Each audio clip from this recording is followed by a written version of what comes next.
In this guide, I'm going to show you how to fix monitor no signal but computer on.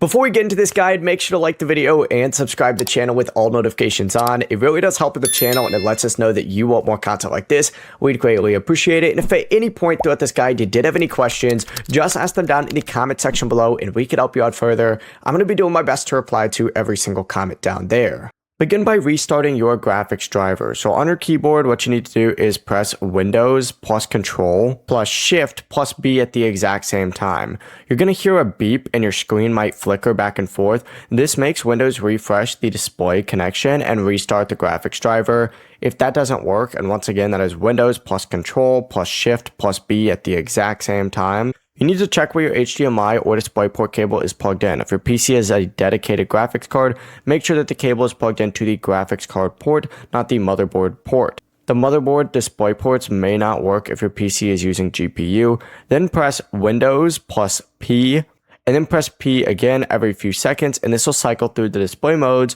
like PC screen only, duplicate, and extend. One of these is going to bring your signal back. Finally, just fully power reset everything. So turn off your PC, turn off your monitor, unplug both power cables, and then disconnect the HDMI or DisplayPort cables from both ends.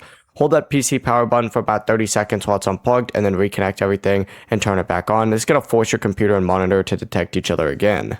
Before you leave this guide, make sure to like the video and subscribe to the channel with all notifications on. It really does help the channel and it lets us know that you want more content like this. We'd greatly appreciate it. And if at any point throughout this guide you did have any questions, once again, ask them down in the comment section below and we can help you out further. I'm going to be doing my best to reply to every single comment down there. Have a great rest of your day though. Peace.